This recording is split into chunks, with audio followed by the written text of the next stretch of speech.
नमस्कार दोस्तों, क्या आप जानते हैं एक समय ऐसा भी आया था जब स्वयं पवन पुत्र हनुमान अपनी अपार शक्तियों को भूल चुके थे। वही हनुमान जो बचपन में सूर्य को फल समझकर आकाश में उड़ गए थे, वही हनुमान जिनके नाम मात्र से भय समाप्त हो जाता है, वही महावीर एक दिन समुद्र के किनारे खड़े थे। उनके सामने था 100 योजन चौड़ा विशाल समुद्र। समुद्र के उस पार थी माता सीता, उसको वाटिका में रावण की कैद में, और इधर श्री राम की सेना चिंतित थी। कोई कह रहा था मैं 10 योजन जा सकता हूं, कोई बोला मैं 20 योजन तक जा सकता हूं, लेकिन सवाल यह था समुद्र को पार कौन करेगा। तभी सबकी नजर एक ऐसी वीर पर गई जो चुपचाप बैठा था। उसे शायद खुद नहीं पता था कि उसके अंदर कितनी शक्ति छुपी हुई है। फिर एक महापुरुष ने उन्हें उनकी शक्ति याद दिलाई, और उसके बाद जो हुआ वह केवल एक यात्रा नहीं थी, यह थी भक्ति की शक्ति की सबसे महान कहानी। यह कहानी है पवन पुत्र हनुमान जी द्वारा समुद्र पार करके माता सीता की खोज। जय श्री राम, जय बजरंगबली। लंका के राजा रावण ने छल से माता सीता का हरण कर लिया था। जब श्री राम को यह बात पता चली तो उनका हृदय व्याकुल हो उठा। वे जंगल जंगल माता सीता को खोजने लगे। इसी दौरान उनकी मुलाकात हुई सुग्रीव और हनुमान जी से। हनुमान जी ने जब पहली बार श्री राम को देखा तो उन्हें ऐसा लगा जैसे उनका जीवन अपने असली उद्देश्य तक पहुंच गया हो। वह केवल एक मुलाकात नहीं थी, वह था भक्त भगवान का मिलन। हनुमान जी श्री राम की सबसे प्रिय सेवक बन गए। समय बीतता गया। सुग्रीव ने अपनी वानर सेना को चारों दिशाओं में माता सीता की खोज के लिए भेजा। हनुमान जी भी एक विशाल दल के साथ दक्षिण दिशा की ओर निकल पड़े। उनके साथ थे अंगद, जामवंत, नील, नल और अनेक शक्तिशाली वानर। वे जंगलों से गुजरे, पहाड़ों को पार किया, नदियों को पार किया, लेकिन माता सीता का कोई पता नहीं चला। दिन बीतते गए, समय कम होता जा रहा था। वानर सेना निराश होने लगी। एक दिन थके और निराश वानर समुद्र के किनारे पहुंचे। सबको लगने लगा कि अब उनकी खोज समाप्त हो गई है। तभी उनकी मुलाकात हुई एक वृद्ध पक्षी संपाति से। संपाति ने जब जटायु का नाम सुना तो वह भावुक हो गया। जटायु उसका भाई था। फिर वानरों ने उसे बताया कि जटायु ने रावण से युद्ध करते हुए अपने प्राण दे दिए हैं। संपाति की आंखें नम हो गई। उसने अपनी दिव्य दृष्टि से समुद्र के उस पार देखा।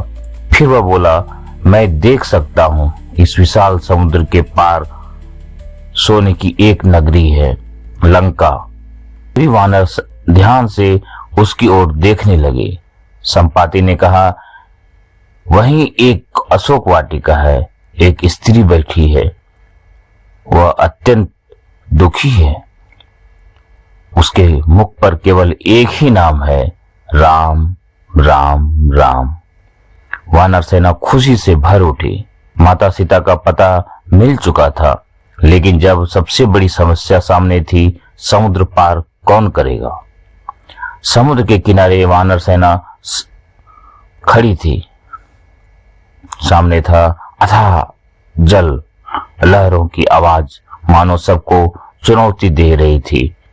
एक एक करके वानरों ने अपनी क्षमता बताई। एक बोला, मैं 10 योजन जा सकता हूँ। दूसरा बोला, मैं 20 योजन जा सकता हूँ। कोई बोला, मैं समुद्र पार तो कर सकता हूँ, लेकिन वापस आने की शक्ति नहीं है। अंगद ने कहा, मैं लंका तक पहुंच सकता हूँ। लेकिन मुझे संदेह है कि मैं वापस लौट पाऊंगा या नहीं। अब सब शांत हो गए। उधर हनुमान जी एक तरफ शांत बैठे थे। वे किसी से अपनी शक्ति के बारे में नहीं कह रहे थे। तभी वृद्ध और महान जामवंत ने हनुमान जी की ओर देखा और कहा, जामवंत समझ गए, जिसकी सबको तलाश है वह उनके सामने ही बैठा है, लेकिन उसे अपनी शक्ति का स्मरण नहीं है। जामवंत धीरे धीरे हनुमान जी के पास गए और बोले, हे पवन पुत्र, तुम इतने शांत क्यों बैठे हो?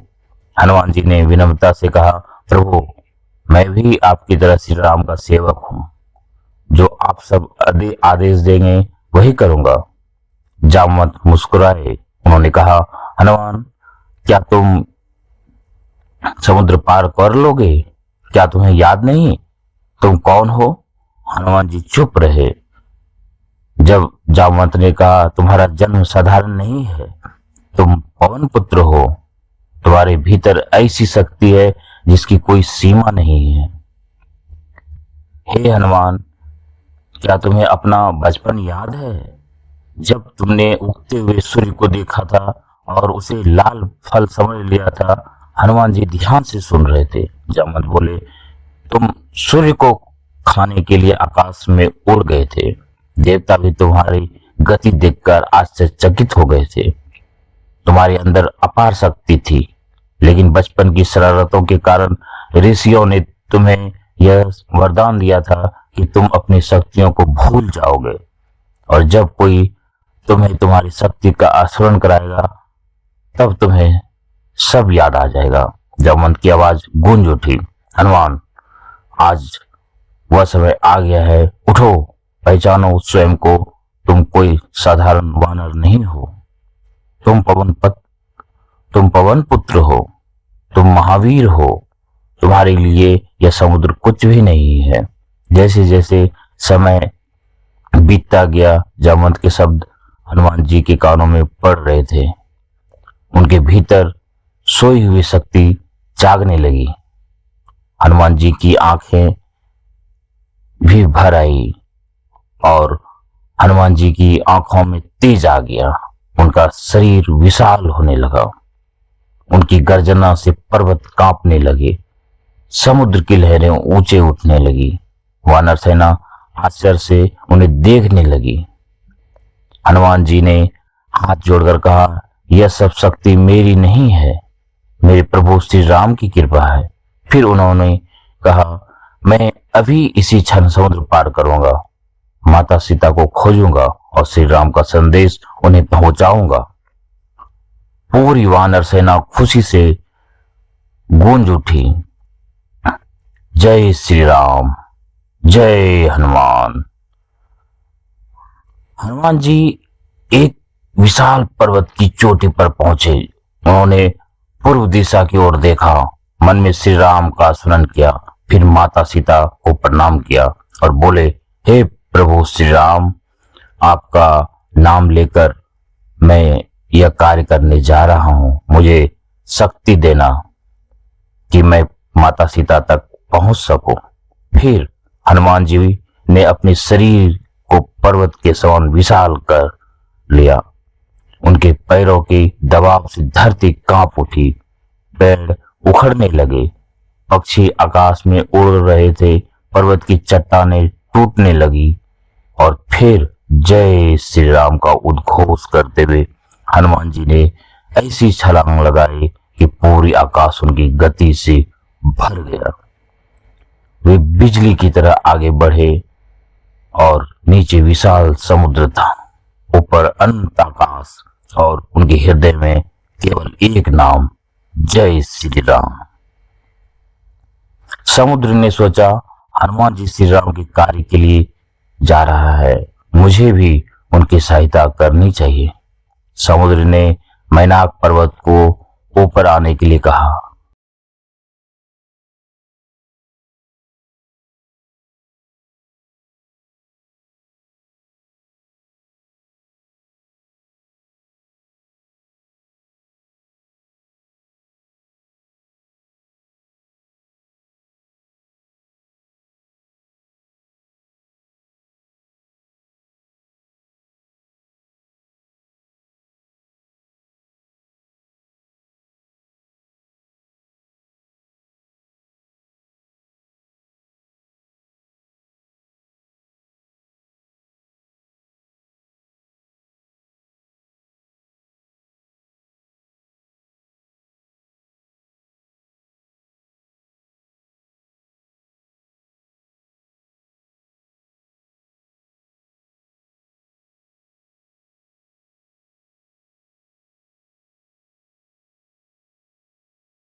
एक भयानक राक्षसी समुद्र में रहती थी।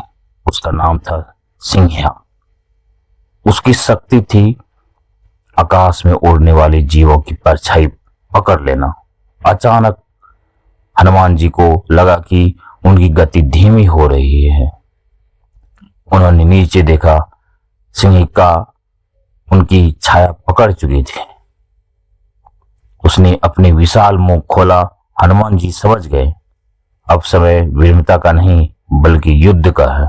हनुमान जी सीधे उसके मुंह के अंदर चले गए। सिंहिका खुश हो गई, जो उसे लगा अब हनुमान उसके भोजन बन गया।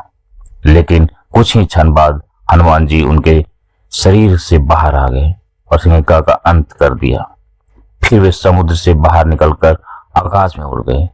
यह संदेश है, जहां बुद्धि और विनम्रता से काम बन रहा है वहां बल की जरूरत नहीं, लेकिन जब धर्म के रास्ते में विनाश खड़ा हो तब साहस भी जरूरी है। लंबी यात्रा के बाद हनुमान जी ने दूर से एक अद्भुत नगरी देखी। वह थी लंका। सोने की चमकती इमारतें, विशाल महल, ऊंचे द्वार, चारों ओर राक्षसों का पहरा। हनुमान जी ने सोचा, उन्हें तुरंत अपना रूप छोटा कर लिया। रात का समय था। हनुमान जी धीरे धीरे लंका के द्वार की ओर बढ़ने लगे, लेकिन वहां खड़ी थी लंकनी। ने हनुमान जी को रोक लिया। कौन हो तुम? मेरी अनुमति के बिना कोई लंका में प्रवेश नहीं कर सकता। हनुमान जी ने कहा, मैं केवल इस नगरी को देखने आया हूं। लेकिन लंकनी ने उन पर हमला कर दिया। हनुमान जी ने हल्का सा प्रहार किया, लेकिन वह क्रोधित नहीं हुई, बल्कि आश्चर्य से हनुमान जी को देखने लगी। उसने कहा, मुझे ब्रह्मा जी ने कहा, जिस दिन कोई वानर मुझे पराजित करेगा, समझ लेना कि लंका के विनाश का समय निकट है। हनुमान जी लंका में प्रवेश कर गए थे। हनुमान जी ने पूरी लंका की खोज शुरू की। वे एक एक महल के पास गए, एक एक बगीचे में खोजा, रावण के महल तक पहुंचे, लेकिन माता सीता का कहीं दिखाई नहीं दी। रात बीत रही थी। हनुमान जी के मन में चिंता बढ़ने लगी। उन्होंने सोचा, अगर मैं माता सीता को खोजने बिना लौट गया तो श्री राम को क्या उत्तर दूंगा। लेकिन फिर उन्होंने खुद को संभाला और कहा, जहां राम का नाम है वहां निराशा का कोई स्थान नहीं है। वे आगे बढ़े और तभी उन्होंने एक सुंदर बगीचा दिखाई दिया। चारों ओर पेड़ थे, फूल थे, लेकिन उस सुंदरता के बीच एक स्त्री उदास बैठी थी। उसके चारों ओर राक्षसियां थी। उस स्त्री का चेहरा दुख से भरा था, लेकिन के होठों पर एक ही नाम था, राम। हनुमान जी का हृदय भर आया और जी एक पेड़ के ऊपर बैठ गए। वे तुरंत माता सीता के सामने नहीं गए। उन्होंने सोचा, अगर मैं अचानक उनके सामने चला गया तो माता भयभीत हो सकती है। हनुमान जी ने धीरे धीरे श्री राम की कथा सुनानी शुरू की। उन्होंने राम और लक्ष्मण का वर्णन किया, अयोध्या की बात की, वनवास की बात की। माता सीता ध्यान से सुनने लगी। उनके मन में आशा की एक किरण जागी। हनुमान जी ने फिर श्री राम की अंगूठी नीचे गिराई। माता सीता ने अंगूठी देखी। उनकी आंखों से आंसू बहने लगे। उन्होंने कांपते हाथों से अंगूठी उठाई और कहा, यह तो मेरे प्रभु श्री राम की अंगूठी है। तभी हनुमान जी पैर से नीचे आए। उन्होंने हाथ जोड़कर कहा, माता, मैं श्री राम का दूत हनुमान हूं। माता ने कहा, हनुमान, क्या मेरे प्रभु स्वस्थ है? क्या वे मुझे लेने आएंगे? हनुमान जी ने सिर झुकाकर कहा, माता, प्रभु श्री राम आपके बिना अत्यंत दुखी हैं। उन्होंने मुझे आपको खोजने भेजा है और मैं आपको वचन देता हूं, श्री राम शीघ्र ही आपको यहां से ले जाएंगे। यदि आप चाहें तो मैं अभी इसी समय आपको अपने कांधों पर बैठाकर श्री राम के पास ले जा सकता हूं। माता सीता मुस्कुराई। उन्होंने कहा, पवन पुत्र, मुझे तुम्हारी शक्ति पर कोई संदेह नहीं, लेकिन श्री राम स्वयं आएंगे। वे रावण के अहंकार को समाप्त करेंगे और धर्म की विजय होगी। फिर माता सीता ने अपनी चूड़ामणि हनुमान जी को दे दी और कहा, इसे मेरे प्रभु श्री राम तक पहुंचा देना। हनुमान जी ने उसे दोनों हाथों से ग्रहण किया। उनकी आंखों में भक्ति और भावनाओं का सागर था। उन्होंने प्रणाम किया और कहा, माता, अब आपके दुख के दिन समाप्त होने वाले हैं। हनुमान जी सोचने लगे, मैंने माता सीता को खोज लिया है, लेकिन लंका की शक्ति का पता लगाना भी आवश्यक है। उन्होंने अपना विशाल रूप धारण किया और अशोक वाटिका में पेड़ों को उखाड़ना शुरू कर दिया। राक्षस सेना वहां पहुंच गए। एक के बाद एक योद्धा हनुमान जी से युद्ध करने लगे, लेकिन हनुमान जी सबको पराजित करते गए। अंत में रावण का पुत्र अक्षय कुमार युद्ध के लिए आया। भयंकर युद्ध हुआ, लेकिन वह भी हनुमान जी के सामने टिक नहीं सका। अब रावण क्रोधित हो उठा। उसने अपनी शक्तिशाली पुत्र मेघनाद को भेजा। मेघनाद ने हनुमान जी से युद्ध किया। हनुमान जी जानते थे कि अब उन्हें रावण के सामने पहुंचना है, इसलिए उन्होंने रणनीति के अनुसार स्वयं को बांधने लगा और उन्हें रावण के दरबार में ले गया। रावण अपने सिंहासन पर बैठा था। उसने हनुमान जी को देखा और क्रोध से बोला, एक साधारण वानर ने मेरी लंका में इतनी तबाही मचा दी। हनुमान जी निर्भय खड़े रहे। उन्होंने कहा, मैं साधारण नहीं, मैं श्री राम का दूत हूं। रावण हंसने लगा। हनुमान जी ने कहा, रावण, अभी भी समय है। माता सीता को श्री राम को वापस कर दो, वरना तुम्हारी विनाश निश्चित है। रावण क्रोधित हो गया। उसने आदेश दिया, इस वानर की पूंछ में आग लगा दो। राक्षसों ने हनुमान जी की पूंछ पर कपड़े बांधने शुरू कर दिए, लेकिन हनुमान जी ने अपनी पूंछ को बढ़ाते गए। कपड़े कम पड़ने लगे। घी और तेल लगाया, फिर आग लगा दी गई। राक्षस खुशी मनाने लगे। उन्हें लगा कि उन्होंने हनुमान जी को सजा दे दी है, लेकिन उन्हें नहीं पता था कि उन्होंने ही अपनी विनाश की शुरुआत कर दी है। लंका का दहन। हनुमान जी ने अचानक अपना छोटा रूप धारण किया, बंधन तोड़ दिया और एक भवन में दूसरे भवन पर छलांग लगाने लगी। उसकी जलती हुई पूंछ जहां जहां जाती वहां वहां आग फैल जा रही थी। लंका का विशाल वैभव धू धू कर जलने लगा। सोने के महल, राक्षसों के भवन, चारों ओर आग फैल गई। पूरी लंका में हाहाकार मच गया। लेकिन हनुमान जी के मन में एक चिंता थी। उन्होंने सोचा, कहीं अशोक वाटिका में माता सीता को कोई नुकसान तो नहीं होगा। वे तुरंत वहां पहुंचे और माता सीता को सुरक्षित देखकर प्रसन्न हुए। फिर हनुमान जी समुद्र की ओर बढ़े। उन्होंने अपनी पूंछ की आग बुझाई और श्री राम का नाम लेकर वापस उड़ गए। समुद्र के इस पार वानर सेना बेचैन होकर हनुमान जी की प्रतीक्षा कर रहे थे। सबके मन में प्रश्न था, क्या हनुमान जी माता सीता को खोज पाए? तभी आकाश में एक विशाल आकृति दिखाई दी। हनुमान जी वापस आ रहे थे। सभी खुशी से चिल्लाने लगे, जय श्री राम। हनुमान जी ने सबसे पहले जामवंत को प्रणाम किया, फिर कहा, माता सीता सुरक्षित है। वैसे ही जीवन में कभी कभी हमें भी किसी जामवंत की जरूरत होती है, जो हमें याद दिलाए, तुम कमजोर नहीं हो, तुम्हारे अंदर भी शक्ति है।